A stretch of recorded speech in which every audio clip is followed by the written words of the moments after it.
Hi, and welcome to another episode of the Bright Shift podcast. I am Leila, the founder of Bright Shift and your host. Bright Shift is a digital platform where we offer online therapy, workshops, meditation, and healing sessions to both individuals and workplaces. On today's episode, we're going to talk about psychosynthesis, also known as psychology of hope and a psychology with a soul. Psychosynthesis is a unique and progressive approach to psychology and is perhaps one of the deepest and most resourceful approaches in psychology. In psychosynthesis, individuals with psychological challenges are not viewed as flawed or broken and are not referred to as patients, but are rather considered as individuals who are filled with infinite potentials and opportunities for transformation. I have a very special guest today, Mahita El Bacha Urieta, a therapist and a coach, a registered member of the British Association for Counselors and Psychotherapists, whose approach in therapy is based on psychosynthesis. Mahita has a wide and extensive range of expertise and works with individuals with a variety of challenges. Having lived in many different countries around the world, she's also familiar and accustomed to various cultures and traditions and speaks several languages, including English, Arabic, French, and Spanish. Hi, Mahita. Thank you for joining me today, and I'm really happy to have you here on this podcast. Hi, Leila. Thank you very much for inviting me for this conversation. I'm very excited to speak about my favorite topic, really. Me too, me too. Could you tell us what psychosynthesis is and how it is different from other approaches in psychology? Sure. So psychosynthesis belongs to one of the very many different branches of psychology. And the overarching umbrella to which it belongs is psychospirituality, which is, of course, centered around human psychology. So the main beliefs and the very well established, if you want, branches of psychology are also part of psychosynthesis. For example, psychoanalysis, for example, something that's very common these days, somatic work, behavioral oriented therapies, they're all part of the psychosynthetic sort of practice that we will dwell on a bit later. But what psychosynthesis brings to psychology is a very holistic approach and a very integrative approach. This is why all of these different approaches are relevant to psychosynthesis. It looks at the human being and the human psyche in a very holistic way, integrating the physical aspects, the emotional aspects, the behavioral aspects, the historical aspects that have to do with childhood, and the family aspect, and even the ancestral aspect. And of course, the spiritual aspect of it, which is so key, and what differentiates it most is the spiritual dimension. And what we mean by spirituality is nothing dogmatic or related to any particular religious practice or belief. It's actually open to everybody, and it doesn't contradict any religious belief. What we mean in psychosynthesis by spirituality is this intangible dimension that all of us are in touch with within ourselves. It's the part of us that's not the body, the part of us that's not even the feelings or the thoughts. Is, some people like to describe it as the space that you can connect with when you, for example, meditate, or when you have a quiet moment, or sometimes when you have a moment of communion with somebody, just a moment where you feel close to somebody or to something, or to nature, or to your child. These, or enjoying a piece of art, for example, this vibration, this dimension that we can contact within ourselves, this is the spiritual core that psychosynthesis really works with and believes is a huge resource for healing and wholeness. So a lot of our work is around honing into this dimension and bringing it more as part of our life. And how about Roberto Assagioli, the founder of Psychosynthesis? Could you tell us a little bit about him? Well, yes. Roberto Assagioli was Italian, and he was born in Venice in the 19th century. He was he suffered from the fascist system in Italy, so he experienced a lot of persecution along with people from his community, which really was kind of the foundation of his interest in human psychology, in human power, in survival, resilience, hope. And really, psychosynthesis came out of that experience. He immigrated to Switzerland and he spent a lot of time there. And he established psychosynthesis as a very respected practice. It was founded on the base of psychoanalysis. So there's a lot of the thought of Freud and Jung that is part of his belief. And when we work on the past and childhood, a lot of those dimensions come from psychoanalysis, so from Freudian and Jungian, tendency, which Assagioli built on. He had a lot of followers from the US, from the UK, and he had a big community of people that established psychosynthesis as a practice. In spite of all the suffering from his youth and the suffering of his family and his community, he was an incredibly positive man. And this, in a way, is the merit of his psychosynthetic approach. You can really, his belief is you can heal from anything. Wow, that's amazing. I also have an impression that in psychosynthesis, the therapists are encouraged to put more effort in actualizing the potentials of human nature rather than diagnosis and pathologizing. Could you please elaborate on this a bit more? Yes. That's a very key point. It's a beautiful question. Because it's true that when we have a difficult moment, especially for people who've never experienced psychotherapy before, we might go and expect that we're going to be examined and we're going to be given a diagnosis and told you suffer from this. And then we're going to have a design treatment and we're going to go through it and then we're done. And actually, the experience is not like this at all, especially in psychosynthesis. So as you said, we don't really diagnose people because we don't believe that fundamentally we are broken or that we have an ailment. We believe that we are the natural result of our experience, of the era we're born in, the culture we're born within, our family history, our ancestral history, our gender, the daily conditions within which we live, socio-political, economic, everything affects us. We are feeling, living, vulnerable creatures. And so when you go with this approach, it really allows you to work with anything, really. We don't see, so when I have a client with me, I don't see them as a broken person. I see them as a proof of hope. This is a person here who wants to improve their experience of life, who wants to remembering, re-embodying their wholeness, because we're all whole. Deep inside, we're all whole.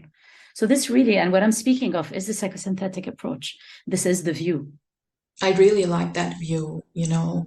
I think any approach in psychotherapy or psychology that enables you to look at the challenges, not specifically in a clinical way or pathologizing them, but it lets you go deeper and find other reasons for those challenges. I think any approach that does that is really interesting. And when I first talked to you and when you were telling me about psychosynthesis, I was also amazed by how many different tools and techniques are available in this method. And you told me that Roberto Assagioli kind of combined Western psychology with many Eastern philosophies and methods. So I guess one of the reasons that psychosynthesis seems so complete and holistic is that its founder had the ability to perhaps fill some gaps that were empty without bringing that Eastern philosophy to it. I also read somewhere that Assagioli agreed with Freud that healing childhood trauma and developing a healthy ego are necessary aims of psychotherapy, as you also mentioned. But Assagioli believed that human growth could not be limited to this alone.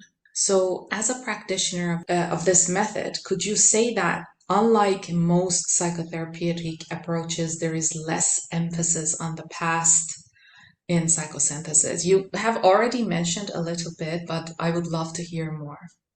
Yes, and again, that's a really beautiful question.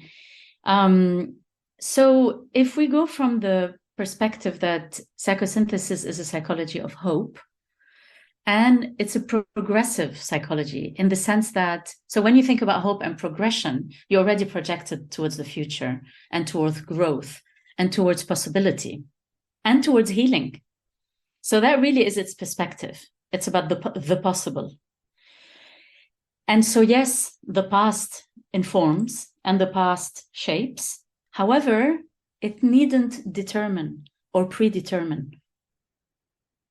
And so we will work with what's happened in somebody's childhood and how it has impacted them and how it's active in their life today, in the present, in the sense of the nature of their experience today and how much of their past is being echoed, and also in what they project. So if they're seeing life through the lens of their past, then their past is being very limiting. If they are repeating patterns from the past, then again, this is the past being reenacted. So the way we look at that is that the past is being reenacted because I see it as a red flag. Here's the past being reenacted. When you have a pattern, you know it's the past. And the way we look at it, so it's not as something to be diagnosed, is as an invitation to look there. This is what is calling for healing.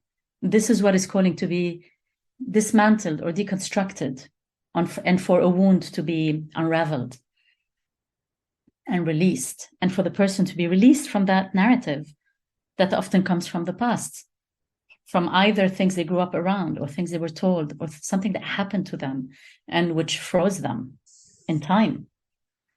And so this is how we work with the past. I see. And would you say that you could work with all clients, or how would you describe the category of people who could benefit from psychosynthesis? So the people that I work with are adult, so from 18 years onwards.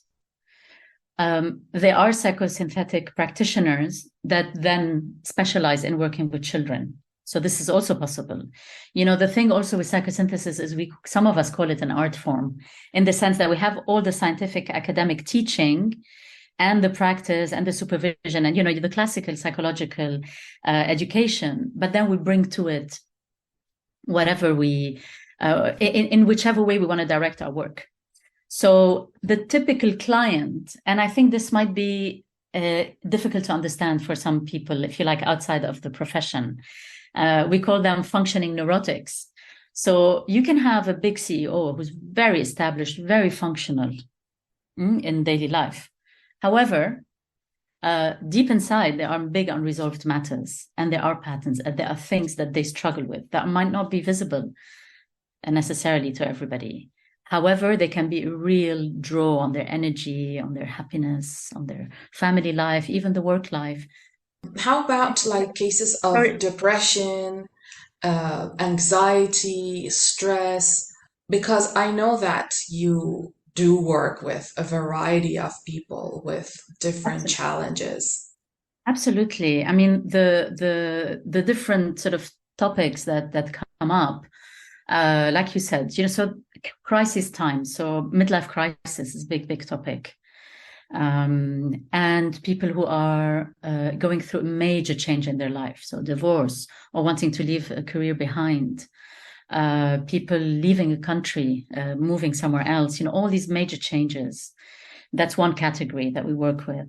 Another one is, of course, all the challenges that you mentioned: stress, anxiety, depression, also some sort of obsessive kind of fixations, either with work, workaholism, or even, people recovering from addiction or trying to recover from addiction. We work with loss of direction, loss of hope, just people who feel completely lost. Sometimes, some of us might go through a life, follow a rhythm that's designed by the family or by our culture, and then find ourselves completely lost and disconnected at the end of it. And so some people think there's something really wrong with them. And sometimes it's a call from within for a sense of purpose and meaning. This is why I was saying earlier, we look at this as hope. No, this is a call from within. This is a very hopeful moment. Let's work on this together. So yeah, as you said, there's a variety of different cases that we work with. How about trauma and grief? Yes, absolutely.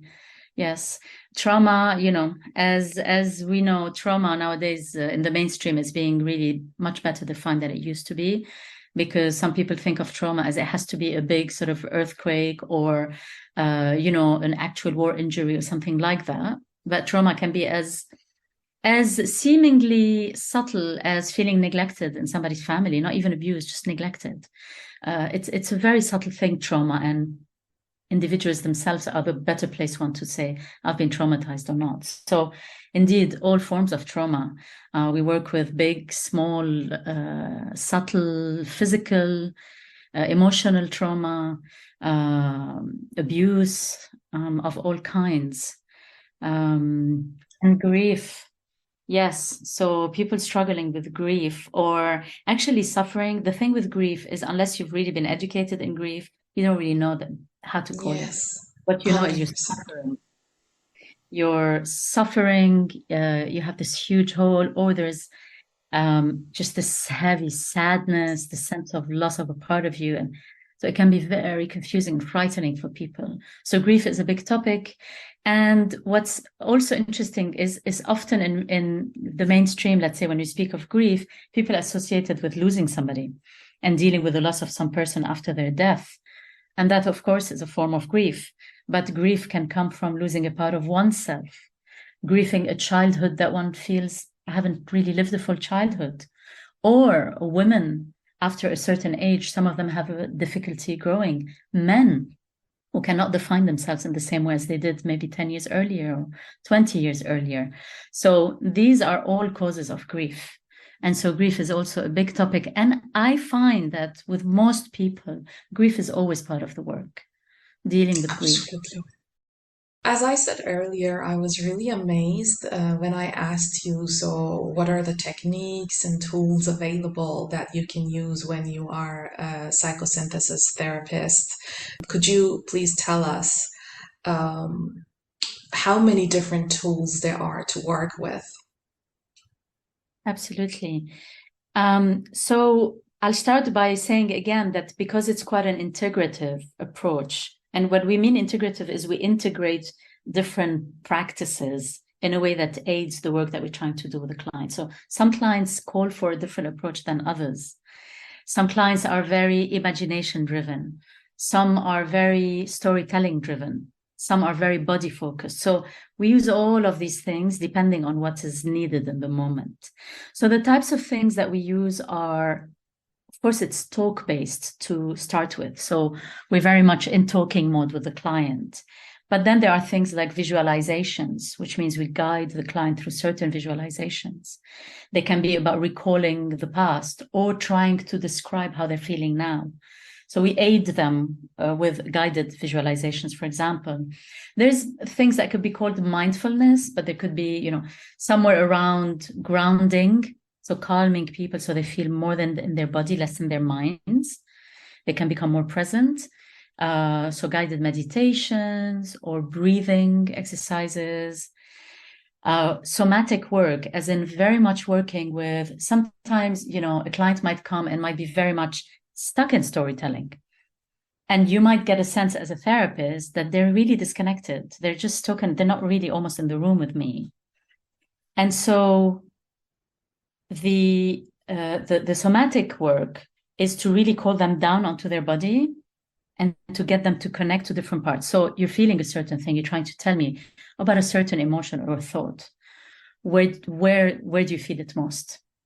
And this is a process. So people can go to their forehead or their throat or their chest or their back even, and this is a very powerful way of really working energetically almost with client. Another thing that we do is role playing. So for example, I can become, sometimes the client is talking and he seems to be talking to somebody, but he's actually talking to me, or he might, end up talking to himself or herself. So I become this person. I say, if I was there, so carry on, stay on this trait, talk to me. And I become this person, and we enter into a dialogue that can be very, very powerful, of them releasing some things, some thoughts, some grief, or really being able to really express how they feel about a lost partner, or a child, or a mother, or a work partner, a boss. There's also writing. Clients might want to write things back home and bring them to me, and we talk about them. Sometimes we can write, I can ask some questions, and they can write, and then it helps them to find the words. We also work with, not everybody, but there's something that I do quite a lot with objects. So clients can choose objects, and this is especially good for working with parts. And the working with parts is when I introduce the idea to a client that they are not just one whole black and white kind of person. I am this. We all have the different tendencies within us, There is the mother, the daughter, the boss, the sister, the citizen. There's so many different dimensions that we act out in life.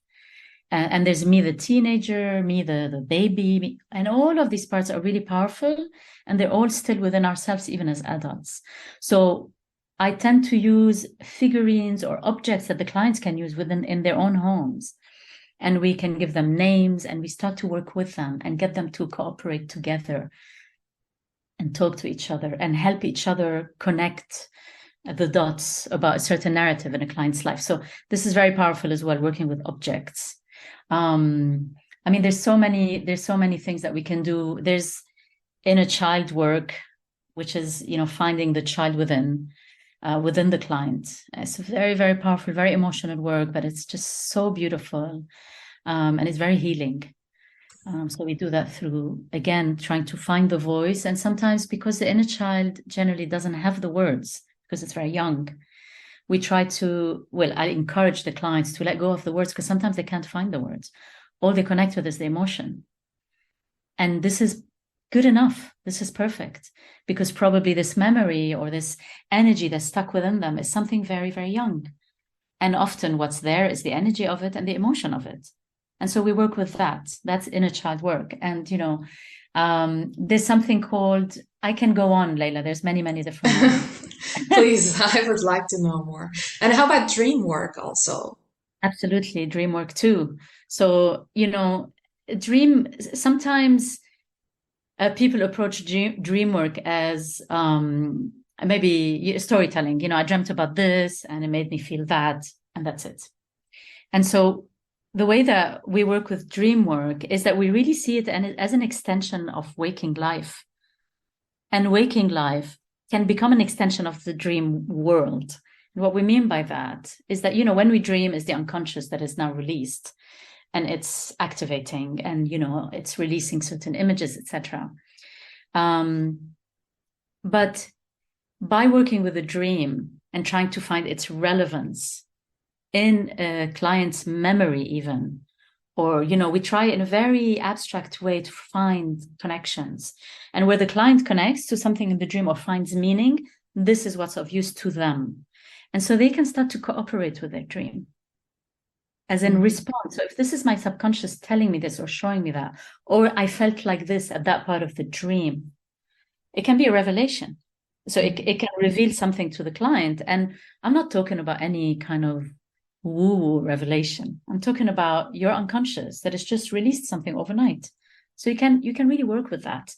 So this is how we approach a dream, as something very real and very meaningful and purposeful. But we don't force it on clients, because some clients aren't comfortable with that, or they don't remember. Some clients want us to help them to remember, and I can work with that too.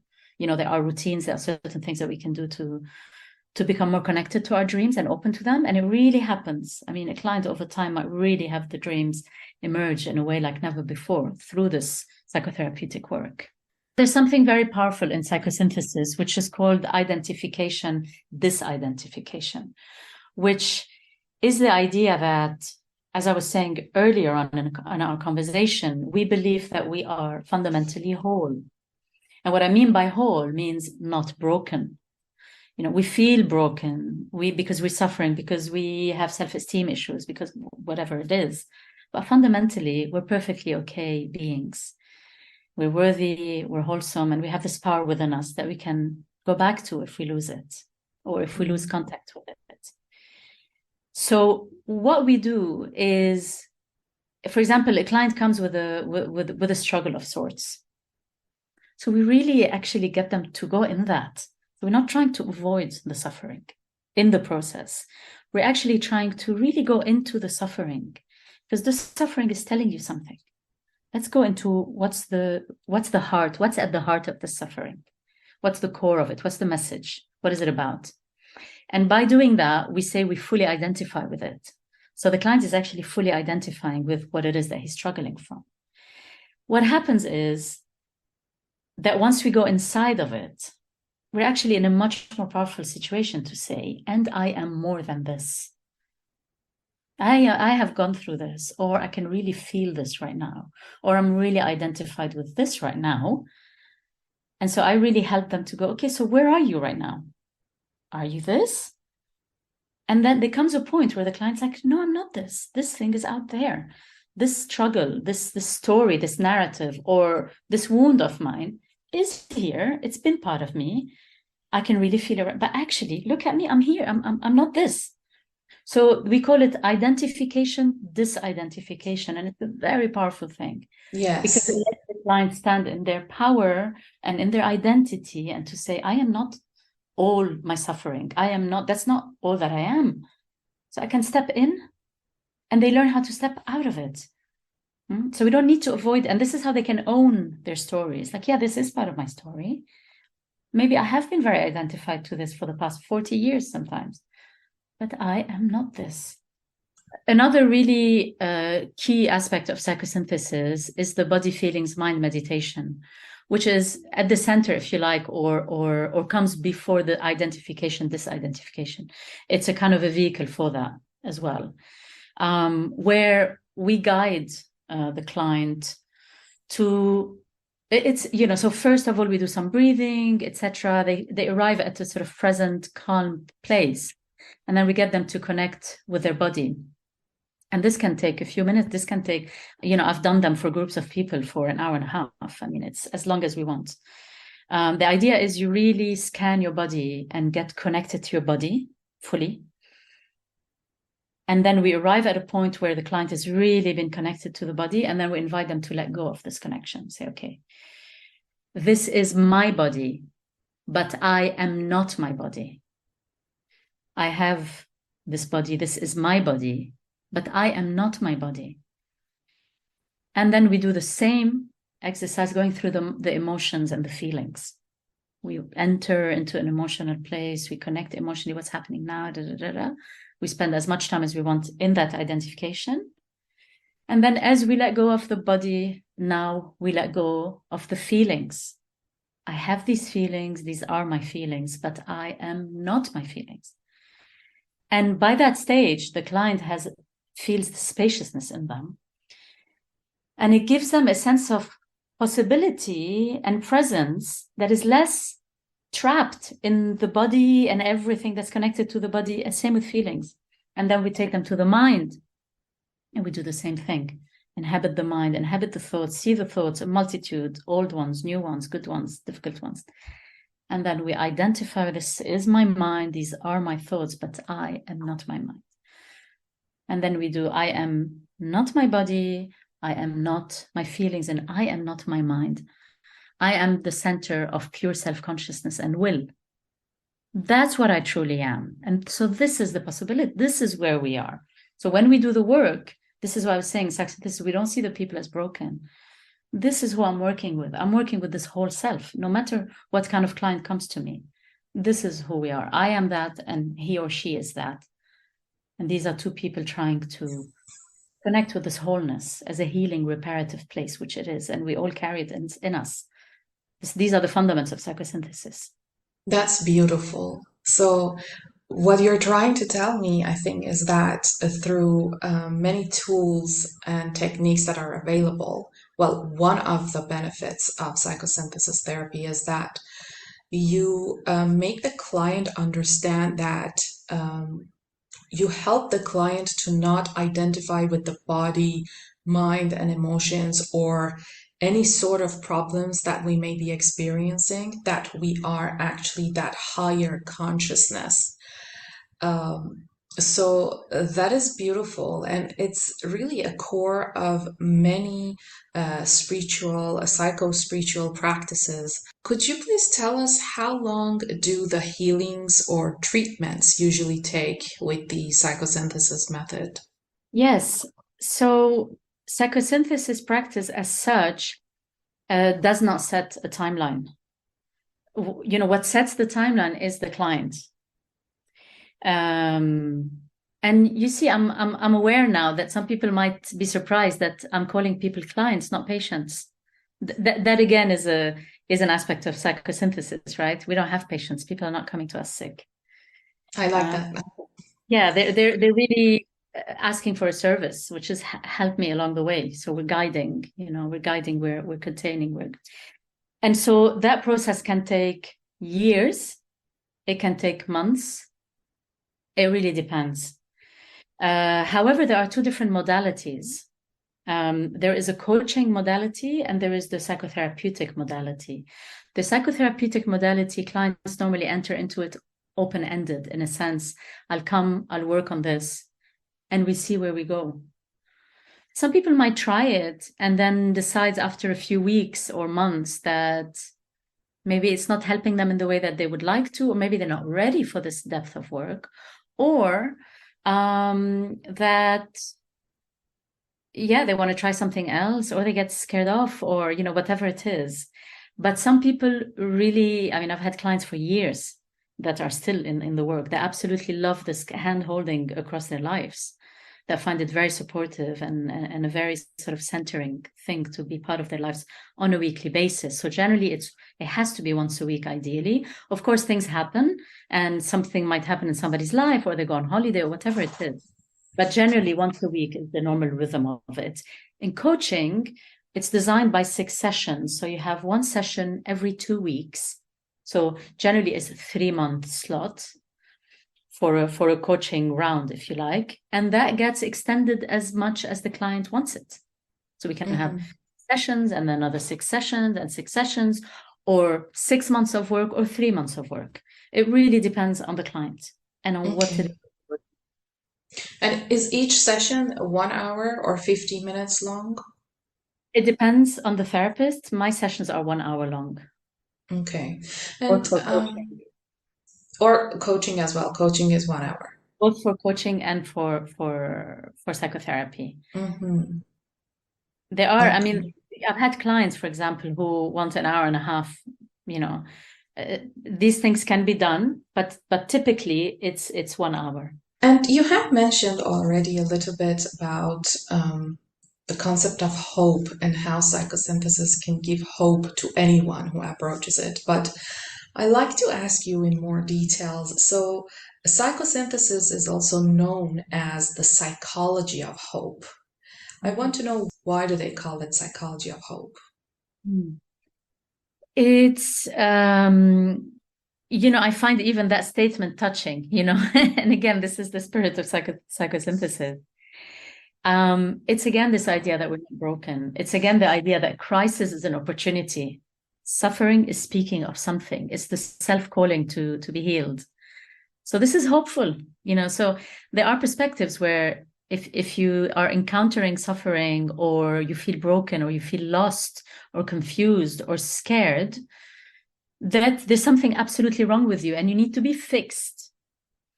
That is not the approach of psychosynthesis. There's nothing to be fixed. There are things to be embraced. And the idea of synthesizing, why it's called like that, is because we are reclaiming everything that is part of who we are.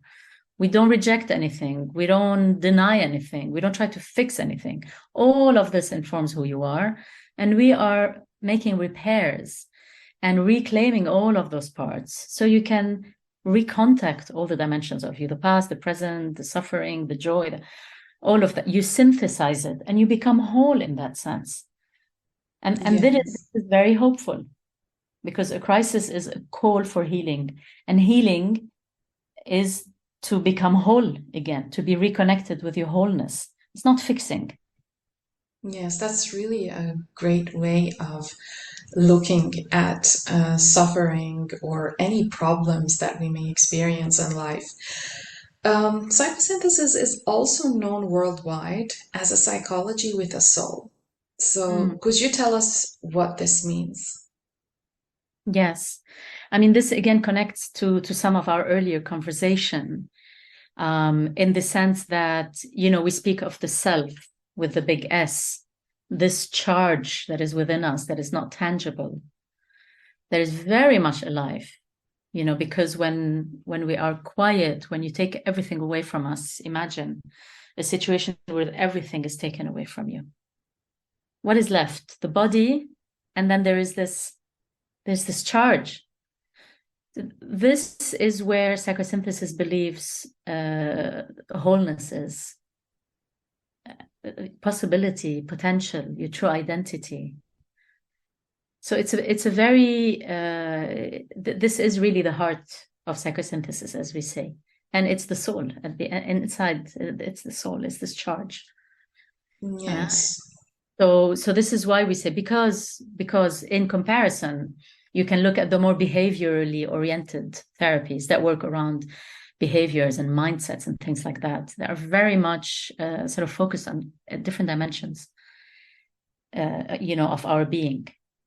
Psychosynthesis is centered around the soul and this charge, but encompassing everything else as well.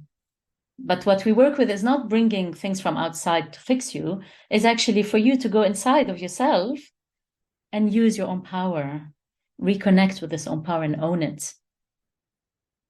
And it will look after you till the end of the days, that's generally so this is where the idea of, it's being a psychology of soul. That's what it's about. Let's work with your soul. I see. And what advice do you have for any of our listeners, perhaps therapists or coaches, or those who want to study this kind of approach? What are the resources available? So there's obviously an increasing number of resources online. So it's always a good place to start. There are two key institutes in the UK. There's the Psychosynthesis Trust and the Institute of Psychosynthesis. They're both in London. I mean, these are institutions that I know very well, and I can definitely recommend them. And there are some in North America. There are some in Scandinavia. I know of them, but I don't know them personally. There are some beautiful websites as well. The types of studies that you can do are postgraduate studies generally. So you can do an MA, which is a full master's degree. In the UK, you can do it through Middlesex University, but generally you do it either through the Institute of Psychosynthesis or another school. But it's a Middlesex psychology recognized MA that you get. And in the US, there are equivalents as well. There are also diplomas. So not everybody wants to go the academic route. There are very credible diplomas that train you very well to be a life coach or an executive coach even. So people who are very much oriented towards bringing soul through the corporate world. There's a lot of people like that. And you can do a counseling diploma, a psychotherapeutic counseling diploma, and a psychotherapy diploma. These are very common. Basically, it's a minimum of 2 years of study, but you can go as far as 4 years of study for these things. And, they're very thorough, and psychosynthesis is recognized all over the world by all the authorities that supervise the practice of therapy. I mean, it's absolutely recognized by the UKCP and all the other international psychology authorities. Great to know that. As a therapist, how would you describe the importance and impact of transpersonal psychology and approaches such as psychosynthesis on the client's life and on psychology as a practice in general? Another beautiful question. Well, I think what I appreciate the most and I see the benefits of the most is this holistic dimension that psychosynthesis has. It doesn't limit the individual to be too mind-centered, for example, or too emotional-centered, or too much centered around their social persona. We don't just work on one of these things. So we really, in a sense, it really gives richness to people in terms of the more than you are this and you are that. Have you looked at this? How is that affecting you? And what about your body? Because some people come, especially in our time, in our culture, everybody's extremely mind focused. Everything has to be rationalized. And so we're disconnected from feeling. We're disconnected from intuition. And this makes us poor in terms of our experience and in terms of our capacity to heal. And so what psychosynthesis does is it really reconnects you to all these different parts. And sometimes some person might figure through this treatment, through this experience, that I have been living in one quarter, if you like, one region of my being. What about all these other things? So we help them to reconnect to different, or even sometimes to connect for the first time to some parts of themselves. And it can be a complete revelation for them and really bring in completely new lease of life. So in that sense, this wholeness, this wholesome, holistic approach, I think is very, very rich. The other one is this idea that we've talked about quite a bit already, of the fact that we are not broken fundamentally. We're just a result. So we depathologize, which is exactly the opposite. Earlier when you asked me, it is said that psychosynthesis does not diagnose as such. Correct, because we don't pathologize. We say you're a human being, you're a feeling being, you're a being that's always forming and becoming. So you are affected by everything. And now let's look at it all and let's try to bring some choice into this. How do you want to be? Where do you want to place your history in your life? What are the things that you could do without today? How much importance do you want to give to that story now? What do you want to, and so by depathologizing all of this and working with the whole person, we really empower the client. The client comes thinking they're broken and they come out thinking, I have choice. I have hope, I have possibility, and I have the power within me. Yes, that's really empowering. Yes, it reorients, if you want, the life of the client. Yes, so it's quite beautiful in that sense. And what you said earlier as well, this kind of, if you like, a Western and Eastern flavor to it. And I think, the way I hear what you said earlier is that there is a very kind of abstract, almost esoteric aspect to it, but it's not really. It's just more abstract, more spiritual dimension to it. But we also work with the behavioral. We do work with the rational. We do, so it really balances things out, and it can be very flexible. My work with one client is completely different than my work with another client. So we have the freedom within what our practice gives us to really tailor our approach to what our clients are really inclined towards and what might help them best. Yes. And so could you tell us, out of all the other methods and modalities in therapy, is this why you chose to work with psychosynthesis? Mm. Well, when I started my studies, my previous career that I sometimes still engage with is in art and culture. At one point in my life, I was looking to go more towards healing and alternative methods, so not necessarily the medical route.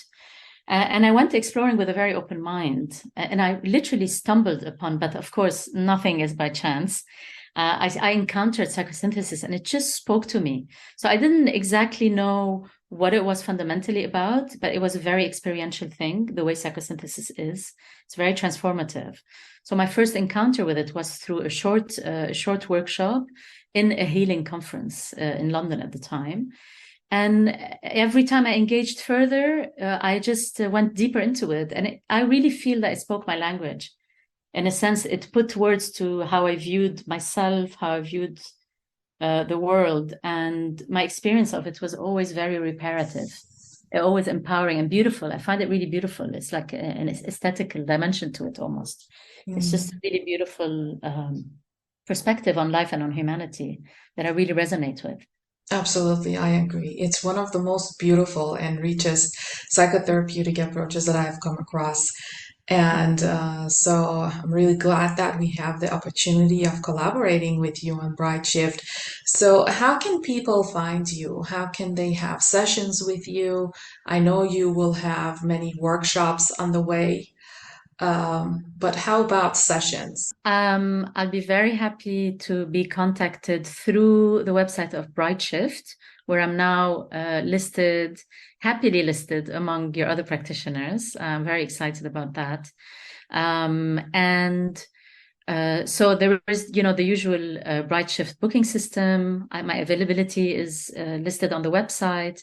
I can be contacted through that, and I tend to respond pretty quickly. I try to respond the same day. I might respond the following day, but generally I'm quite responsive. And for more information, I can also be contacted through my website, or if people want to find out more than what's already on Bright Shift, they can read parts of my website. It's mahitatherapy.com. So I can also be contacted through my Instagram account, which is Mahita_therapy at Mahita_therapy. On Instagram, and I have daily posts and weekly posts and stories that are relevant to therapy and healing, etc. So any of these ways are valid. That's amazing. Is there anything else that you would like to share with us? Well, I'm just very happy to have the platform with you, Leila, Me to too, absolutely. to inform more people about this approach. And I don't believe that there is a lot of it happening in the Middle East. I am half Lebanese, half Spanish, so I have a big affinity with the region. I speak Arabic, and I'd be very happy to share some of this with people in the region, wherever they might be from. But yes, so I'm excited.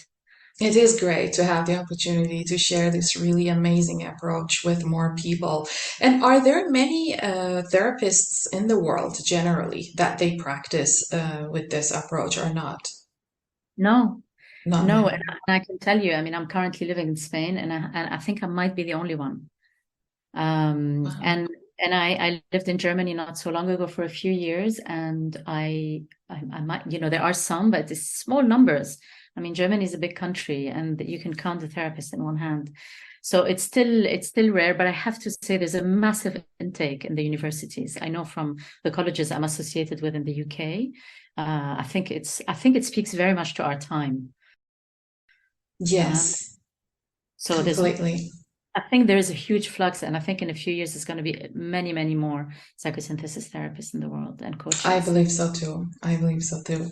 Well, thank you so much, Maita, for sharing your insight and wisdom with us. And I look forward to having more conversations like this with you. Thank you so much, Leila. So do I. I hope you enjoyed listening to this episode. Considering the richness and the depth of the psychosynthesis approach, what we covered in this episode was just a drop in an ocean. We will hopefully be discussing this topic further in the near future. Meanwhile, if you find this topic interesting, I encourage you to use all the online resources and, even better, get in touch with Mahita and begin exploring this approach and see how you can benefit from it. To know more about our services and our offerings, feel free to visit our website brightshift.co. Thank you for being here and see you next time.